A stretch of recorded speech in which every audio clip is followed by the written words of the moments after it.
Hey everyone, welcome to the Eat to Win show where sports nutrition meets peak performance. Get ready for expert insights, real stories, and tips to help you win with every meal. Let's dive in. Welcome to the Winner's Circle and the Eat to Win podcast show. I am Margaret Downs, a registered dietitian, board certified in sports nutrition, and we are here to talk about all things sports nutrition and how we help athletes win.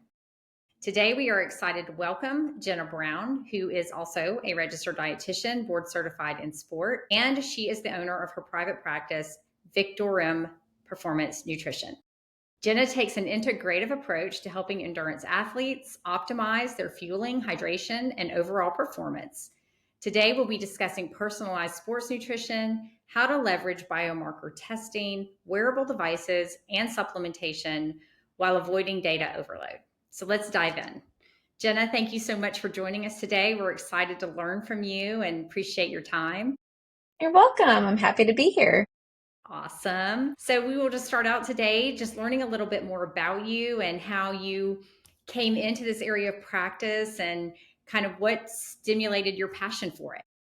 Yeah. So I began running over 20 years ago. If that kind of ages me a little bit. But I was in college when I started running, and I began for just health and physical activity. And like many endurance athletes, sometimes this can become a little bit of an over obsession. So at that time, it actually led me into an unhealthy place. Whereas, the whole purpose of beginning obviously was for my health.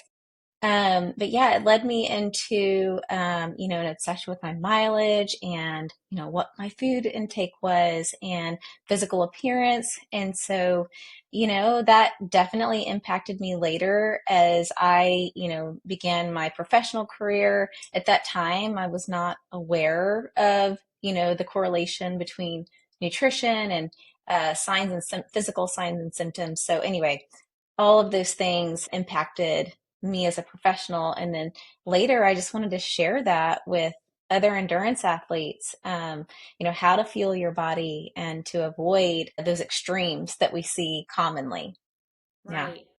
Well, I mean, it definitely sounds you had a personal experience with the things that surround a lot of athletes and their Yeah. performance driven mindset, right? Which is just Yes, trying to constantly be better, improve, feeling like they have to do it all perfectly at the same time. And that is a lot of pressure. So, it is.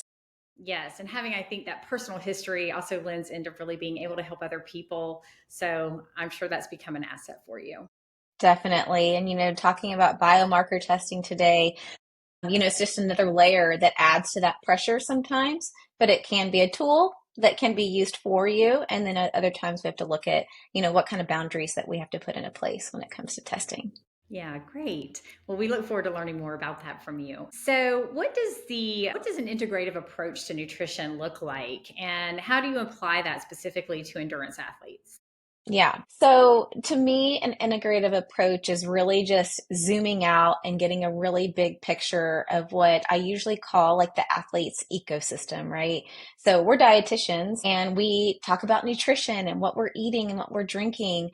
And sometimes, in other settings, I'm in private practice, but in other settings, dietitians don't have the opportunity to have those conversations with athletes about what does your day-to-day training look like, training load? What does your season to season training load look like? What kind of life stress do you have, whether that's coming from work or training, family demands, your social life, maybe even your personal expectations, like we were saying, all the pressure that sometimes athletes put on themselves. And also I kind of dive into, past traumatic experiences, whether, this could be anything from physical abuse or, some sort of experience as a child, maybe your parents divorced. How does that look like in terms of behavior when it comes to training and nutrition? But also, from other angles, we're looking at hormone status, and how is that impacted by training and how is that impacted by what we eat and your individual physiology and your genetics, which is where also biomarker comes into play. So there's just, a zooming out big picture approach to all the different pieces of the puzzle that impact your training, your performance, your health, your nutrition behaviors, all of those things. Yeah, that's a big bucket of stuff, Yes. just all the things that impact a person and their capabilities to perform well. And so, what do you feel like are some of the biggest challenges you encounter working with this population and what they actually need from a nutritional standpoint? So some common challenges that I see, like, so a bit on a basic level, hydration is a big challenge. But along with that, kind of leading into the next big one, I guess you can say, is extremes, the mindset of extremes, right? So this is in athletes and non-athletes, but if some is good, more must be better, or less is more. And so that could be related to supplementation. If some supplement is good, more must be better. Less is more, meaning, oh, if we need to dial back on something, over restricting, like there's different ways that those extremes can look. We can see extremes in hydration, dehydration to overhydration. And I think that overhydration, while I see dehydration often, right? Overhydration is a conversation. I think that messaging tells us, drink more water, which is often true. But when it comes to endurance, depending on the specific athlete, you can definitely overhydrate, and that can lead to complications too. And then I think the last one, maybe, I mean, there's a lot, but would be, the things that you don't directly feel. I talked about this on another podcast episode recently, and the example was using vitamin D. You don't always necessarily feel a nutrition deficiency, or if you do physically feel symptoms, they can correlate with other things. So, I think the power of the silence, maybe is the way to word it, is overlooked. And sometimes if you don't know otherwise, you think all is good. So if you think, oh, I feel good, but and it's actually not great, but that's how you've always felt, and you think you feel good, you don't know what great feels like. So, Right. Yeah, I good don't know. point. Yeah, that definitely I think that really kind of moves a little bit of picks the rock up out of the way and says, hey, talk about this, like bring some of these things up to the surface and investigate, what maybe some of those deeper layers of challenge might be for you personally. So I know you do some data and technology. You have this integrated into your practice as well, and that you're using some biomarker testing and wearable devices. And so tell us a little bit more about this, because this is something that's become very popular in sports nutrition. And how do you decide when and how to use these tools? Yeah, it's like you said, it's becoming very popular. And I think there's overuse and misuse and underuse of all of these things, right? I guess when it comes to biomarker testing, what I love about what's coming out is, when we look at clinical values, when you go to the doctor, for example, they're looking at reference ranges to identify disease or conditions, or where there's already a problem. Whereas when we're talking about an active individual, by the time we get to that point, it's probably a really big problem. We are past the point where intervention should have taken place. So, just adjusting those reference ranges, which I don't do personally. I offer blood testing through a particular company, and of course, it's an evolving space, informing people of that as well. But also, I offer omega-3 index testing, which is another area of emerging research. And that, of course, there's performance correlations. We need omega-3s for recovery. When I'm working with triathletes who are on the bike, we're at a high risk for head injury. So, kind of coming in from that angle. And so that's a big one for overall health and for performance. And then wearable devices. We have these sweat testing or sweat sodium testing, electrolyte testing devices that people are wearing. Of course, we have our Garmins and our watches and those kind of electronic devices, but also like CGMs that are coming out for athletes. That's an emerging area, which I'm super fascinated in. And so what does CGM stand for? Just so our Oh, yeah. listeners can Right, right. identify with that. Yes, yes. So a continuous glucose monitor, which normally, we hear for diabetics. And I know for years I've always been like, why are only I mean, not that everybody should be walking around with one, but I'm thinking, why is the emphasis only on diabetics? all of us need to have blood sugar control or should have blood sugar control. And, I think it's helpful too if people have misconceptions about fueling with products, right? Like when we're taking in sugar as fuel during an activity, a lot of people associate sugar to be, quote, bad, but how your body is using sugar during physical activity is different than when we're sitting sedentary. So I think that can help athletes, encourage them to feel better if they can see objectively, hey, this isn't harming my body in the way that, it's kind of manifested in media. Yeah, I think that's an example of how you can leverage it, is helping people overcome some of those messaging or ideas that, may not apply to somebody who's physically active. Yeah, and it really applies, that glycemic index, which was the old school way of athletes using this, which again was developed for people with diabetes and abnormal, Yeah. you know, diagnostics with blood sugar control. And, we used to give it to athletes and say this is, but it gives real life application to that Yes, technique in terms of how your body is not only responding to glucose, but how it's being utilized. And so, absolutely. yeah, I'm with you. I think that's super awesome and also very enlightening. Yes. Yeah, there's so much I could say about that. Yes, and we could do a whole nother podcast on that. So that'd be great. Well, listen, stay with us for a moment, and we are going to take a break for a quick sponsor break, and we will be back. Liquid Fuel is a new sports and hydration product formulated by a sports dietitian to give athletes the edge to train and compete longer. It contains low glycemic carbohydrate platinose designed to keep blood sugar levels more stable, to provide energy for 3 to 4 hours without the blood sugar crash seen in other leading sports drinks. Its unique 4-part electrolyte formula includes 50% of your daily magnesium need to optimize muscle function. Liquid Fuel is naturally sweetened, along with no artificial ingredients or colors. Currently being used by high school, collegiate, and professional teams, Liquid Fuel allows you to live life with confidence, knowing you're properly fueling your body. Visit drinkliquidfuel.com and use the code MSD10 to get 10% off your order. So welcome back to the Eat to Win podcast, where we're talking with Jena Brown about personalized nutrition and performance fueling for endurance athletes. So let's just jump back in. And Jena, just a little while ago, you mentioned hydration and how crucial this is for endurance athletes. And so how do you personalize hydration protocols for optimal performance? Yeah.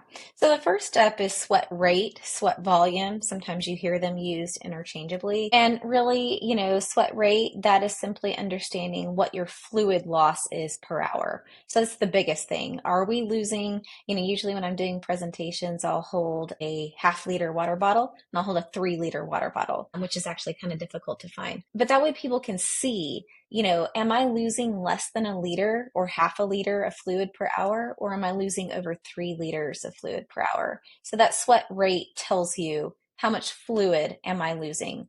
When we sweat, we lose fluid and electrolytes.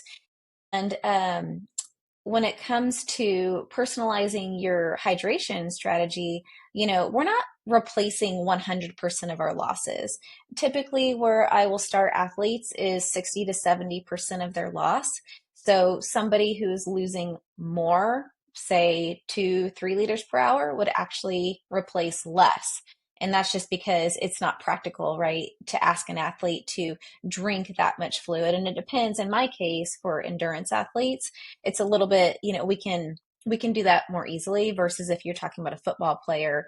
I always kind of make a joke about what are they going to do, ask to time out because their sports dietitian says they need, 32 ounces of fluid per hour. Like, it doesn't work that way. So, the different considerations. But so sweat rate, that's the first step. The second step is if I have the opportunity, I'm going to offer sweat sodium testing. And in my practice, I use precision hydration sweat sodium testing. But then if I don't have an opportunity to work with an athlete in person, and maybe, they're virtual in another state or just another area of Texas, which is where I live. Maybe we are using electrolyte patches, to gauge how many sodium they're losing per hour. Or we can use symptoms that they may experience, such as, a history of muscle cramping or, salt crystals on their their skin or on their clothing. So kind of gauging what level of electrolyte loss they have.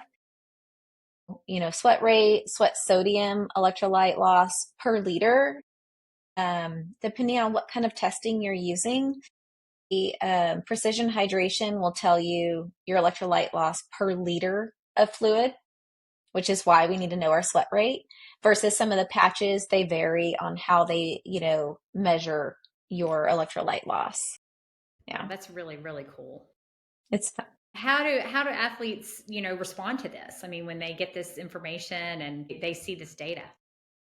So endurance athletes tend to be data driven and pretty diligent for the most part, which, can also lead into other things. So you kind of have to navigate that as the sports dietitian, but they do tend to respond very well. If anything, just the awareness of, whoa, I didn't realize, how much fluid I needed to replace, or how much better I feel when I'm replacing the proper electrolytes per hour. And again, in endurance is different because we can control a lot more, whether we're wearing a belt or a vest, or maybe if we're using aid stations at a race, for example. But I tend to prefer my athletes to wear or carry their fluid when it makes sense. So we have to kind of work through that.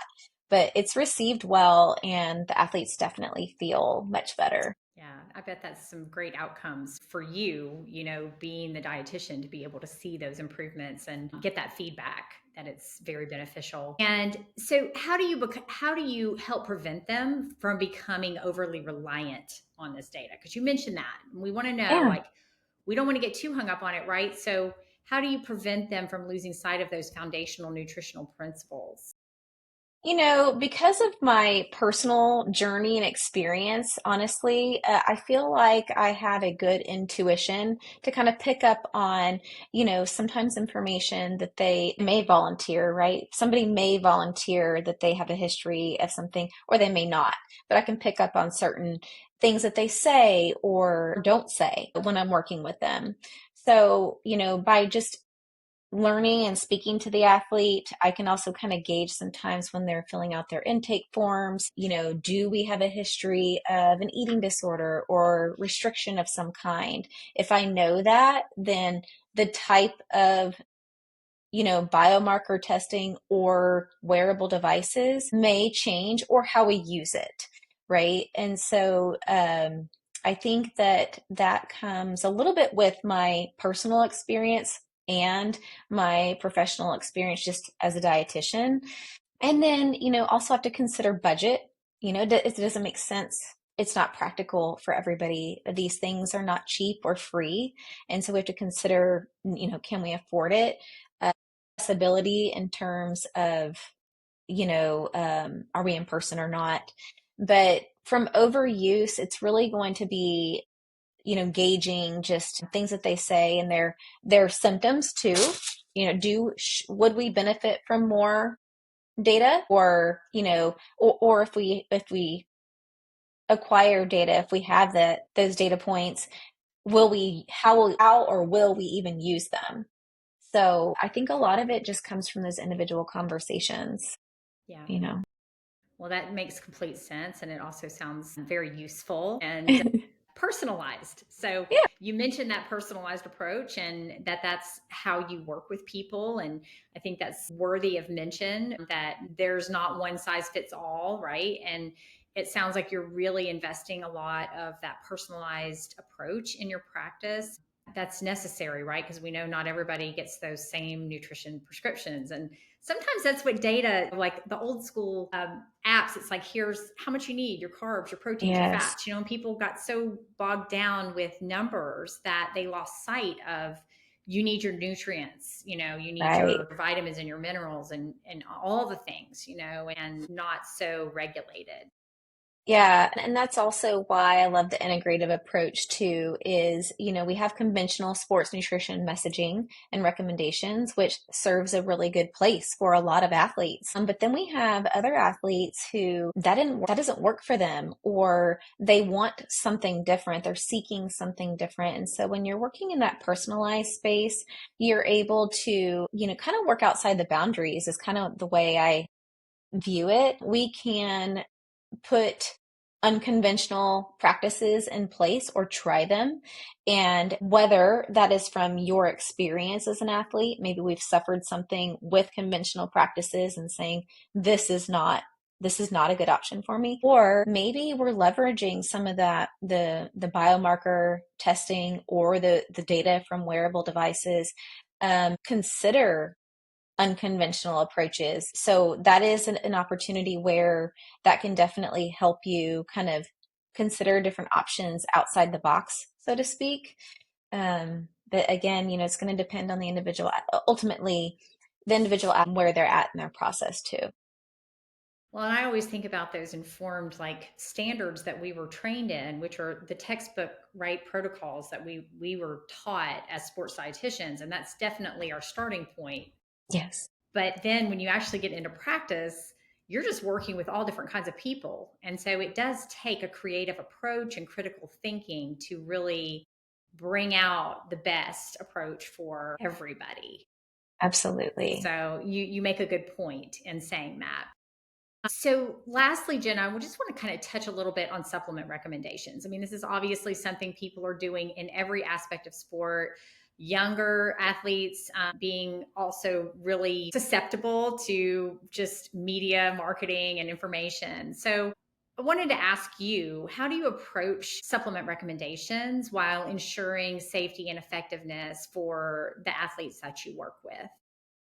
Right. So, again, because I am in a private practice setting, then I get to have those individual conversations. So the recommendations that I'm making in a one-on-one scenario, that's going to be different than if I'm working with a group or a team, right? You're going to make more broad, generalized recommendations or avoid them. Regardless of the scenario, third-party testing, right? We want to make sure they're third party tested, which means in my mind, I use NSF certified for sport, informed sport, USP verified, or a professional grade dispensary. And so I use a professional grade dispensary to provide direct supplement recommendations versus if I said, hey, you need a vitamin D supplement that's 5,000 IUs or whatever it may be. And then they go to the store and walk out with more is better. We want the 10,000 IU, or we want the less expensive brand that's not third party tested. And so that's why I use the dispensary, is to make sure that we have these products that are being stored in safe conditions. They're from not in the heat and the light and all of those things. So yes, third party testing, individualized approach. And just because they're third party tested doesn't mean they're clean either, right? I'm sure you've seen this. What I'll tell athletes is the testing gives us more confidence that the label is accurate and that it doesn't contain things that are not listed, but it doesn't mean that there aren't other ingredients or additives that probably aren't health promoting in there. So I also, in the way I practice, is I look for those ingredients that I prefer my athletes to avoid just to support their overall health. Yeah. And for athletes who are, having to follow like collegiate and professional athletes, obviously need to be using those NSF certified Yes. products.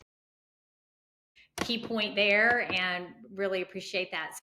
We really want to find out how to connect with you. I mean, you just have a great approach. We love all of the unique things that you're doing with your biomarker testing, your individualized approach, and obviously informed supplementation. And so all of those things are critical elements for all athletes to know about. So how can we get in touch with you, Jena?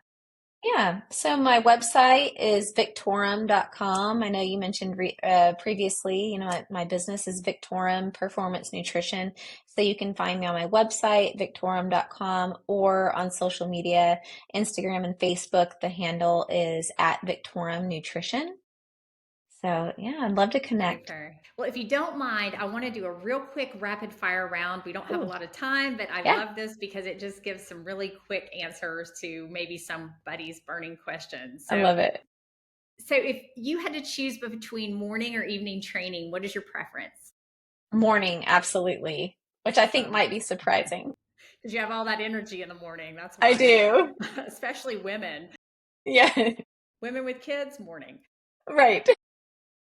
Favorite go-to pre-race meal? So this usually changes season to season. Past season, it was definitely my Dave's Killer Bread. I'm at my Dave's Killer Bread bagel, That's cinnamon nice. raisin. Yes. With no, I use 2% milk and lots of bananas. That was Ooh, my pre-race. It wasn't, love it.